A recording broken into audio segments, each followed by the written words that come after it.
Dock411 is facility, what we call warehouses, uh, profiles, and reviews. It's kind of like a Yelp for truck drivers, trucking companies, the trucking industry. If you think about it, uh, if you or I are looking at a restaurant and trying to decide where we want to go to eat back in BC before COVID times, uh, we would look at several different options and maybe make some decisions about, if we wanted Indian or Thai or fast food or something a little bit more formal. And if we made a bad decision about that, we might be out $50, $60 and a couple hours of our time. If a truck driver makes a mistake in going to a warehouse, it will end up costing them hundreds of dollars, sometimes even thousands or tens of thousands of dollars, plus cost the trucking company that they work for hundreds or thousands of dollars, and the shipper, that is that company that owns that warehouse, time and money as well. All told, in the industry, it adds up to, just for the drivers, government study says that it's about $1.5 billion out of the pockets of truck drivers every year. And just a little bit of scope of what the trucking industry is. There are about 3 million truck drivers in the United States. There are about 1.5 million trucking companies. And there are as many shippers as there are manufacturers, mom and pop. So it really depends on how you divide it up. But any company that receives or ships goods could be considered. So the number of shippers ranges anywhere from 1 million to 5 or 10 million. But they're all impacted by this. So what we did, my background, by the way, is in technology. I've been doing programming since I was in high school, which is, let's say, multiple decades ago. And I was brought this idea by my co-founder, who was or is a warehouse manager. And he saw this problem every day where truck drivers would come to his facility and they wouldn't understand about what kind of loading or unloading equipment was required. If they had special requirements, for example, if you're a food manufacturer, there are federal regulations, but there's a lot of leeway to the individual companies about what clothes they have to wear, what equipment, what the temperature of the truck has to be before they can put goods, frozen goods, for example, on that truck. And so those vary by location. And we hear on a daily basis about companies that, for example, we just heard last week, company had to throw out $70,000 in produce because the truck arrived and it was 2 degrees above the receiving company's requirement. And so they were not allowed to accept that. So there's a lot of waste. And even in the industry the industry itself is about $900 billion. So approaching $1 trillion in goods. Losing $70,000 isn't much in the grand scheme of that, but obviously that's an inefficiency that needs to be addressed and should be addressed in the industry. So this is a slide we like to talk about. Obviously, some names that you probably recognize, one you may recognize simply because we've been talking and I've been talking about it, but we were proud of this, that we were named to the Freight Tech, which is an industry magazine, top 25 most innovative and disruptive companies in freight. So we were number 12 on that list of new startups in the industry. Some very big names, obviously, on here. So we're the only non-billion-dollar company on this list. So I'm really there's a lot of hope for the future. So how does it work and what is it actually? I mentioned Yelp before. If you think about Yelp, it gives you a way as a consumer to kind of look at some of the information about a restaurant. You could see, what kind of food, pictures of that food.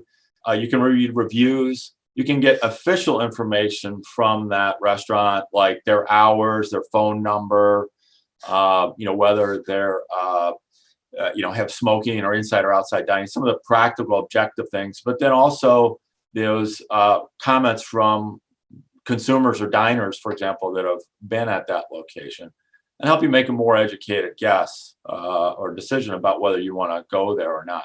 Now, obviously, in what we're doing, that truck driver doesn't have a choice about what warehouse to go to. They have to go to a specific spot. However, of those 3 million truck drivers, how many do you think, if I said how many are working for companies of small companies, say 5 trucks or less? Any guess? I was stunned by this, but any guess in the industry? 5 trucks or less. I bet We see all these big companies like Schneider and so forth, and you see those trucks, but anyone have a wild guess about what percentage work for companies of 5 trucks or less? I bet it's high, like 50 to 75%. It's actually over 80%. So over 80%, and really about 60% are sole or independent drivers. They work for themselves. So well over 1 million, close to 1.5 million. And so a lot of those are independent, and they don't have another company negotiating contracts. They do have to take whatever load is the next one they can find. And one of the things that we offer as a benefit to the truck drivers is that they can look and compare to shippers, to warehouses, and say, this one is rated a little better, so I will take that load. So it's not directly equivalent to Yelp, because there are some other requirements, but they have that concept of being able to actually look at, make a more informed decision about where they're going, and save themselves time and possibly injury. So one of our customers saved $400,000 in 2019 by centralizing their information and how they transmitted it to the drivers coming to their facility. So if you imagine, if I can walk through a bit of an example, if you're a driver, typically you'll get an address on what's called a bill of lading. That's the actual paperwork that says where you're supposed to go, what you're supposed to pick up, and all the requirements about that. And so as a consumer, if you or I get an address, we would put it in probably into Google Maps, for example. And Google Maps does a great job of getting a driver, if you're going to a restaurant or dry cleaner, it's fine. If you're in a truck and the restaurant is on the other side of the street, you can't just do a quick U-turn. So there's a lot of practical issues there. It's also helpful for this company, has 43 locations around the US. And so they were having inconsistent information shared with the drivers going to their facilities. So by centralizing the information about their facilities into Dock411, they have a consistent message, a consistent set of information sent out to their trucking companies and the truck drivers. And so they know significant details about the locations before they arrive. One of the things we did before we started the business was just survey truck drivers and really try to understand how many, anecdotally we heard about this, but when we surveyed 19,000 truck drivers, 70% said that they lost time or money on a regular basis due to unforeseen circumstances at their delivery site. So whether that's they didn't know the hours, they didn't know the equipment requirements, they got the wrong directions, what have you, 70%. And 91% wanted to see a picture or more information about their facilities that they were going to before they arrived. So there's definitely a need in the industry. Scroll through here. So this is what we call a facility profile. In the industry, they don't call them warehouses, they call them facilities. But this is actually a distribution center just west of us here, between us and Iowa City. And it's a little bit perhaps harder to see. Let me zoom it in a little bit. But one of the things that we do on a facility profile is show a map. And in this map, we have the recommended approach route off the interstate. So if you put this location into Google Maps, it's hard to tell on this screenshot, but there's an employee parking lot over on the left side of the building, the west side of the building. And Google Maps routes the truck drivers to that location because there's actually an exit right about here on the map. So Google Maps, of course, says that's the shortest route. We'll take you that way. They have trucks every day, or they had trucks every day backing up into their employee parking lot. They had to pay to have a giant sign put out that says, if you're a truck driver, do not come in this entrance. And it was causing all kinds of other delays. So with this, what we did is we show the recommended approach route. There's actually another exit here just a little bit to the east, you see.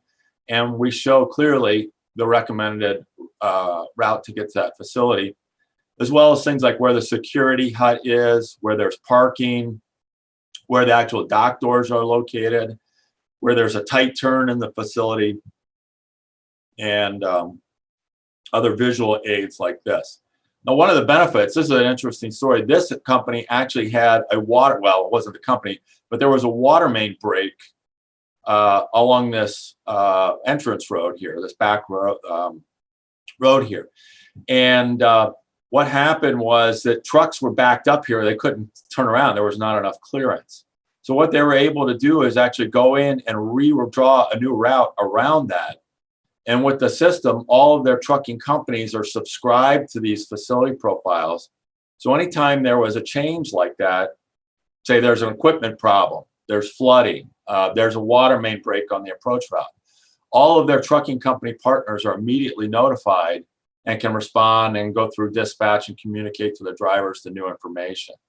Previously, what they would have done, because they had other issues, is they pull all the full-time employees off and they start making phone calls to their 120 trucking company partners to let them know. So our tool gives them a way to really simplify and address some of the common problems that they have, not on a daily basis, but they come up. And when they come up, they represent real problems and real inefficiencies for the facility.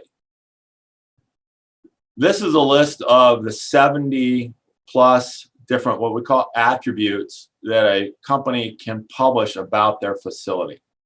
Things like if there an appointment is required, what type of backing there is, and that's relevant for drivers. It didn't mean anything to me before I heard it, but there's what's called blind side and sight side backing, and it's helpful for the drivers to know that. What CV channel, if any, do they monitor? Do they offer Wi-Fi? Are guns allowed on the facility? Are kids allowed? One story I heard, truck driver, we were at a trade show. Truck driver said, you know, it's summertime, I'm an over-the-road driver. I had my kids with me because it was the only time I get to spend time with them. It was summertime, they were out of school, I had my kids with me. I pulled up to a facility and they told me, hundreds of miles from home, they told me I couldn't have kids in the facility. I said, well, what am I supposed to do? And I said, well, it's not our problem. So it took him about 3 hours to find somebody, someplace that he could go and put the kids for a couple hours safely. Then go back to the facility, of course, panic the whole time while he's not with them, load, unload, and then get back to his kids. He said, if I had just known that, I could have been prepared for it. But I had no idea. My trucking company didn't know. Dispatch didn't know. The company didn't tell me. So all of these things were something that a truck driver told us that he or she, if they had known that prior to their leaving or going to that location, would have saved them time or money. There's obviously a lot. I'm not going to go through all of these, but it's really what's more important is there are a lot of details that can affect how efficient or how drivers get in and out of these facilities. And there are things, you know, that you or I don't think about. You know, I always thought, well, what's you know, how difficult is it? You just pick up and you drop off. And of course, like many things that we simplify in our minds, they're not really that simplified. There's a video that we can do. I can't show you here on this PDF presentation. I can show you if you're interested, but it actually shows the video of how the drivers, it's kind of like Street View, but it's customized for truck drivers. So one of the other things that we do, and I could take a break if there's questions. I know I've been yakking for a long time. One of the other things we do, and this is a problem, one of the key problems we first found was that a street address that you or I use, again, to find a restaurant or a home or anything, is acceptable and works virtually all the time, but it doesn't work all the time. And especially in trucking, it's not sufficient. One problem we have, for example, is a lot of our customers are construction sites where there is no street address yet. Another is like in our town, there's a river that runs north-south. Avenues are on the east side of the river. Streets are on the west. So if I said First Street, you need to be on the west side of the river. Well, even in our small town, we see trucks crossing the river multiple times because they've been put in, you don't know that that's important in our town, but we know. And if you just put in First Avenue, you may not understand, or First Road, you may not understand that it's on the east or west side of the river. And obviously that makes a big difference. We see hundreds of spelling mistakes every day as people are typing street addresses. And so that leads to confusion and waste of time. So one of the things we did was we came up with this thing that we call the D411 ID. It's an 8-character identifier for every warehouse in our system. So instead of giving a driver a street address that they may have to then type in, perhaps mistype, perhaps not understand that they need to put First Street, not First Road or First Avenue or First Lane, all that kind of confusion. With this D411 identifier, and here's an example of a sign that we mount at some of our facilities. I just got the code on there, and newer ones have a QR code. This is one. This is actually in Dubuque. Example of that sign. They put it on the bills of lading. So in addition to the street address, they'll put this, the D411 ID, and you can go and access that facility by just adding a simple URL. You can text it. Our tool allows you to text it to a driver. So if you have a truck coming in and the driver says, well, how do I get there? We have a lot of customers who they had a long description on their voicemail system. If you're an inbound truck driver, take this exit and so on and so forth. Now they just say, if you're an inbound truck driver, visit Dock411 and our D411 ID is this. So let me actually pull up a location. And let me open a browser window. Let's see here.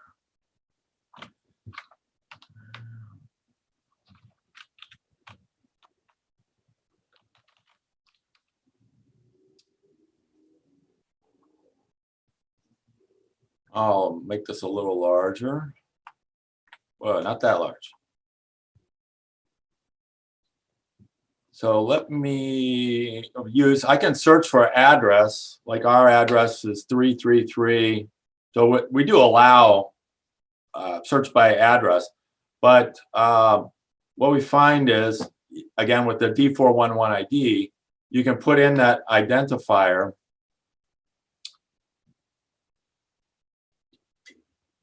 And here's that location in Dubuque. So we see a photo of the location.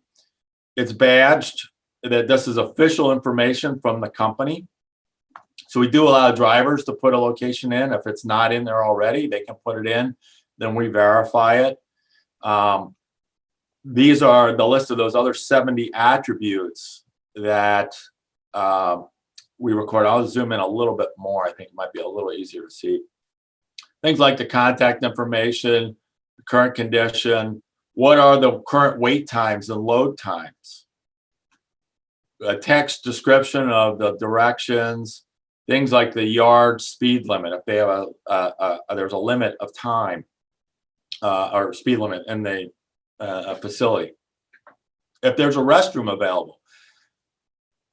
And so the company says, yes, we allow a restroom, and 100% of the drivers that have reviewed this facility said, yes, that they were allowed to use the bathroom, for example. One of the things the driver told us is that they want the official information from the company, but they also want to see how true that is. So a company may say, well, we have a bathroom, but then most of the drivers say, yes, but I wouldn't use it because it was so gross, or I wasn't allowed to use it, or it was out of order, or what have you. So it's not just one piece of information. So all of the other information about this facility, the gallery, there are other photos, of this facility. So the driver or the dispatcher assisting that driver has a really good idea of what to describe and how to share this. This information is consistent across all of the locations in our system. We've got 150,000 warehouses in the database now, and we just got a list of 900,000 warehouses from one of our partners. So we'll be working over the next year or maybe two to process all that and get it in. Here's one of those videos. I can play this real quick. There's no audio on this, so it's not like you're missing anything by me talking. But the driver can look at this, say, well, they're fueling at the previous stop. And again, like I said, it's a little bit like Street View, but they have a very clear idea of how to get into this facility, out of the facility, and save everyone in the transaction time and money. So we'll do this. We don't do this for every location. These are for our paying customers.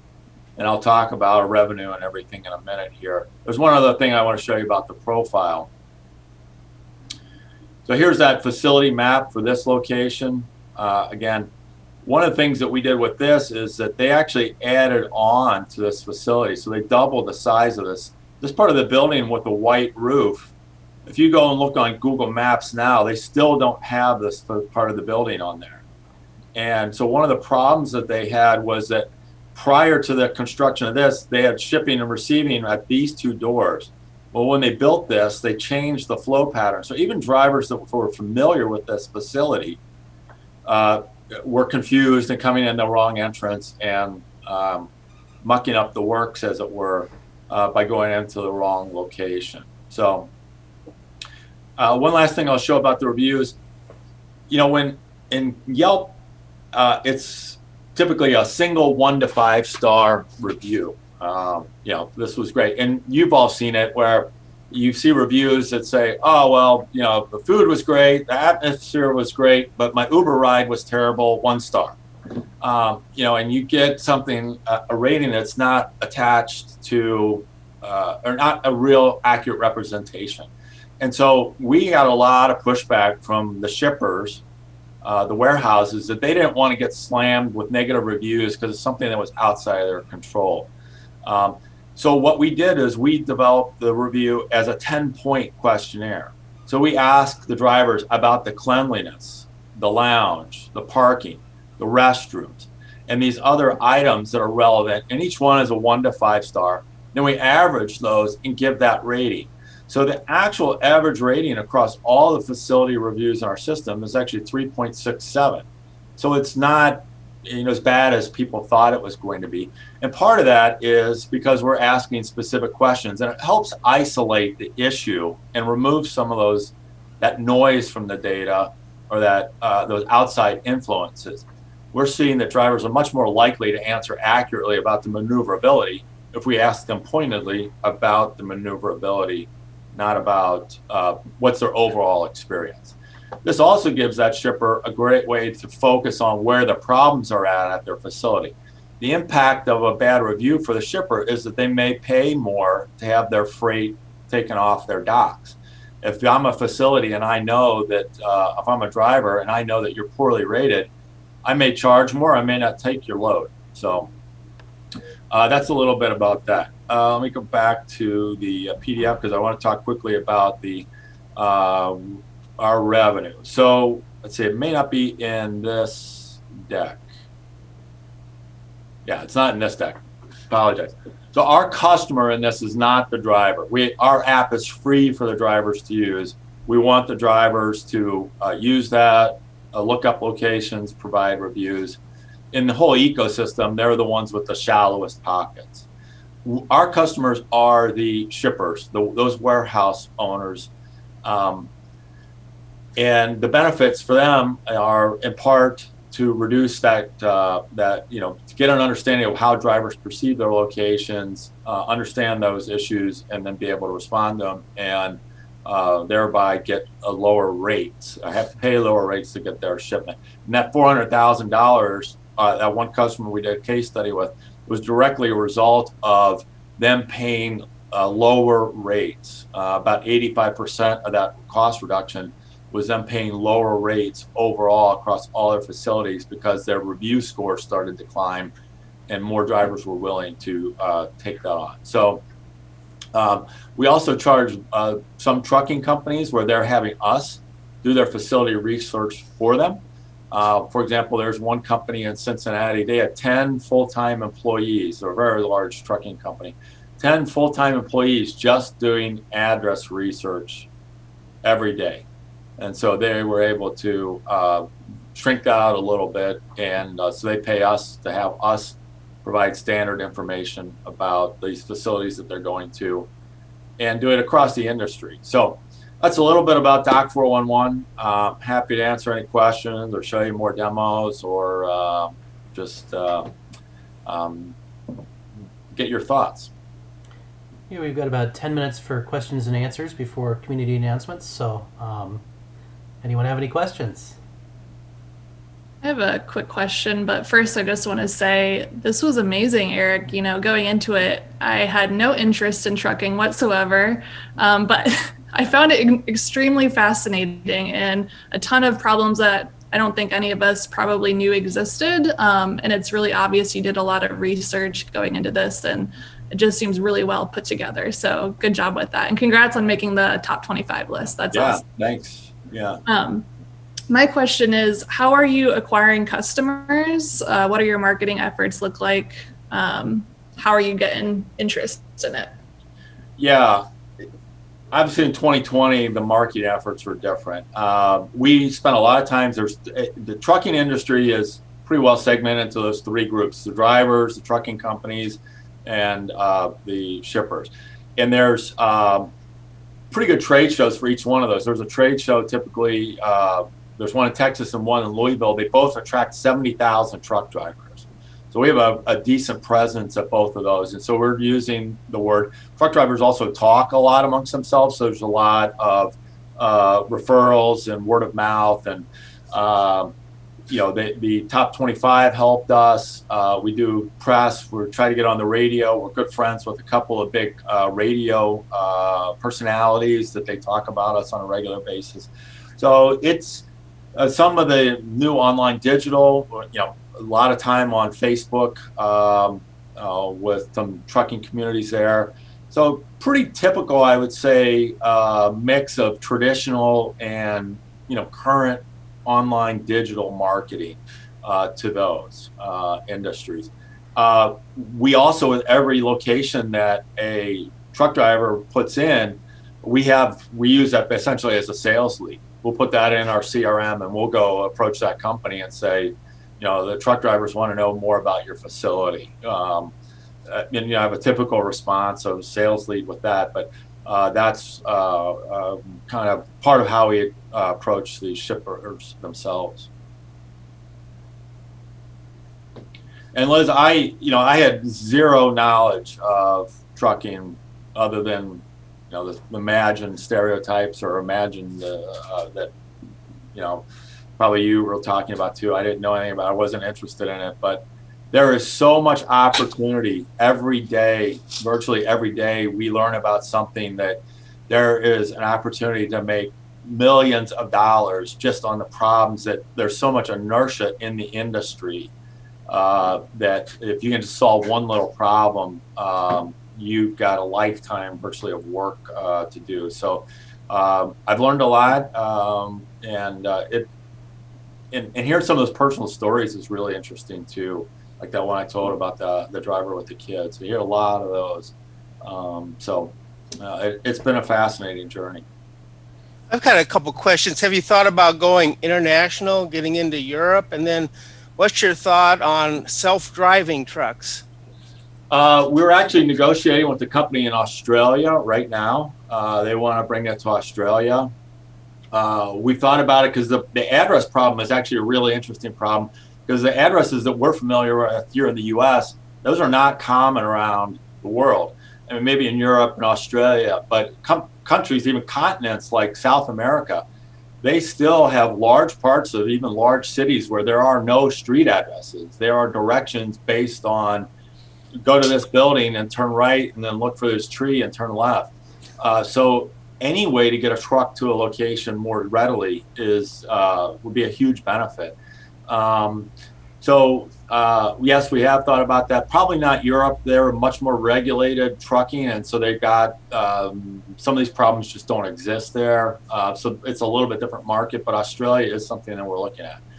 One of the things that we're positioning as ourselves for the long term is that driverless trucks are coming. There's no question about it.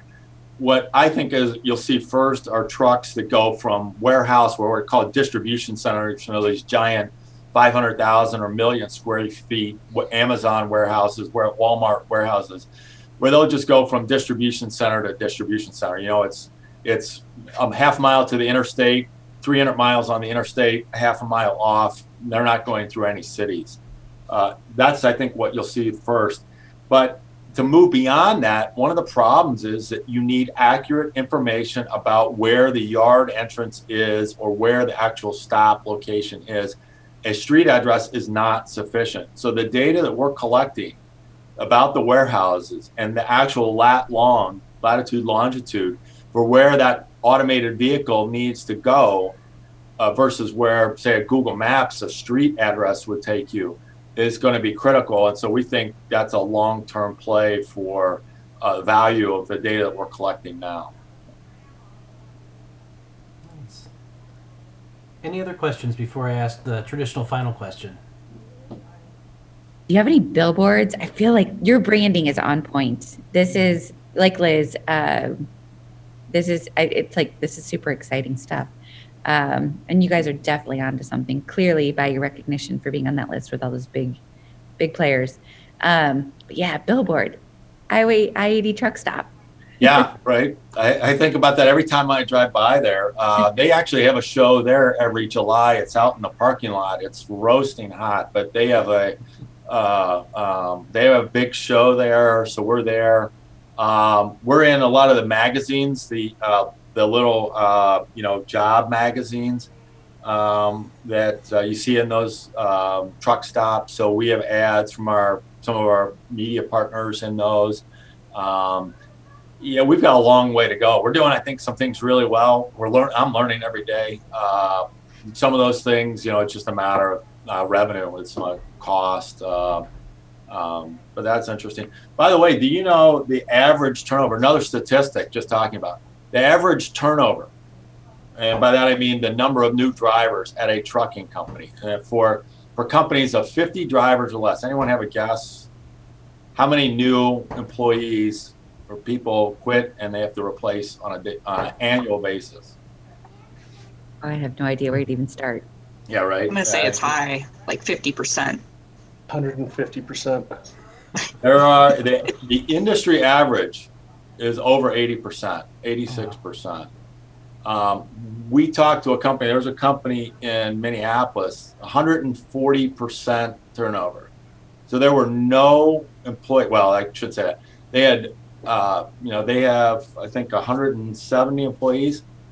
They went through and hired over 200 employees during the year just because they had to continue to replace.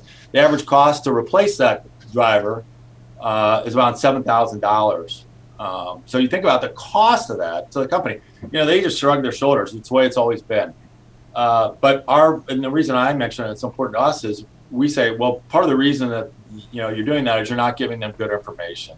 They're frustrated, and so they quit. They look for another job. So by providing more accurate information and telling them you're aware that this is a problem, because facility information was identified as one of the top 10 problems in the industry by another trade magazine. Maybe you can reduce that. Even if you only reduce it by 10%, what is that? That's $80,000, $90,000 a year to the bottom line. So a lot of interesting things in the business. Nice. Question It's about like historically. Oh, sorry. Go ahead, Felicia. I was just going to jump in because my dad has been a truck driver like his whole life, like off and on, and kind of has always done something and just recently retired. But yeah, like I feel like the industry has always been so behind the times. They are always so lagging in technology. And I even did a small stint for the logistics company right out of college. And I just couldn't believe that I'm literally calling people, and they're not using websites, they're not looking up information. So I think anything like this that can bring them into the 21st century would be just light years ahead. But I see the problem is getting the adoption from everyone, because there is such a high independent, driver percentage, getting to those people and, advertising to every single one of them, because it's not these large companies that you can just be like, here's the product, and then it's just incorporated across, the country, but getting into all of those. And so I see that being, a big struggle is how do you hit all of those independent people, and how do you get them to adopt a new technology? Hopefully, maybe there are younger drivers that are open to technology now. Yeah. It's you're absolutely right, Felicia. There's so much opportunity. Like I said, $900 billion industry. Obviously, something is working, but it just feels like there's so many inefficiencies. There's so much inertia. It just works the way it works because that's the way it's always worked. There's so much opportunity, in other words, to really make an impact and make money and make things better. So, yeah. Just for time's sake, I'm going to have to cut things off. Our final question: what can we as the community do to help you? I've heard that question. I've heard you ask dozens of other people that, and never really stopped to think. Just find any way. If you have any drivers, I know. If you know any truck drivers, direct them to Dock411. Sounds good. Excellent. Thank you so much. That was an amazing presentation. It was. We're on the fly. Thank you for being like, well, I got this presentation just sitting around. Definitely think about. I know there are plenty of other 1MC chapters that are always looking for presenters. So if you're interested, we love having you here, but definitely consider presenting at other 1MC chapters as well, because you definitely have something going here that I think other chapters could use. So.